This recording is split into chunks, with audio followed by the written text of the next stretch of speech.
Lost in an Eternal Silence is the debut full-length from Blood Oath. This is a Chile-based progressive death metal band or technical death metal band. We could just call them death metal, but there are elements of progressive thrash metal, more technical side of early death metal. There's death thrash in their work. There's a very classic feeling to what they do that translates to both late 80s South American death thrash metal as well as early 90s or late 80s Florida death metal.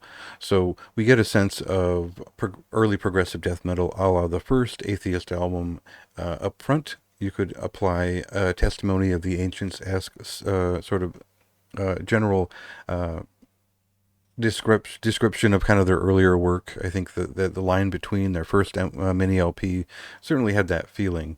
And different lineup changes have changed the timbre and approach of their sound over time. I feel like more thrash metal has worked into their sound. There is something more Sadist-esque about what they do, but also, if you're a fan of bands like Sadism, the Chilean band, in their first record, there is that similar balance of what is bestial, riffing, and aggressive, as well as what is progressive and marked by fretless bass performances and just riffs. And I think that's the big thing about this record, is that it has them while playing between raw and aggressive, as well as sophisticated values. You will hear that in a clip of a song right here.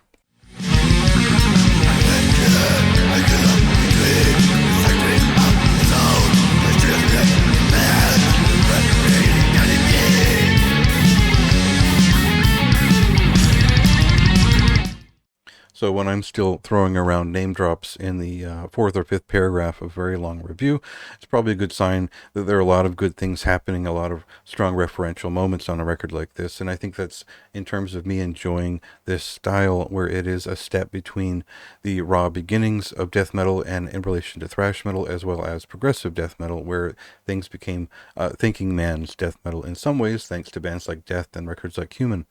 And we find that a lot of the things that I liked about Suppression's debut a couple of years ago really apply here as well. The bass is a very strong and prominent performance here, and a really strong aspect they've added to the band over each release. And I think that's where the skills have developed the most in terms of creating that intensity they always had in terms of thrashing death metal and that 80s meets 90s feeling. But I feel like they've elevated their work to a point where this is just a great example of the sound. It's a really great balance between elements, and it's just a well curated release that they've obviously thought about and given time to these, both the songwriting and the recording of the album, the sound of it. The production is very referential of that time period where their sound fits, and it ends up being just a record that I loved. I mean, this is a very high recommendation for me. It's kind of surprisingly high considering what's coming out in September for the second half of the month, but this is a record that will probably get a little bit overlooked by some of the bigger releases in this style that are coming out around the same time, but it should still be up there and notable for anyone who likes this style and really the authentic version of it, the back in the day classics, and it's up to that standard. And I think it's really important to point that out. So great record. Again, very high recommendation for me. Go ahead and read in the review how I gush over it, and go ahead and listen to it when it comes out on Friday.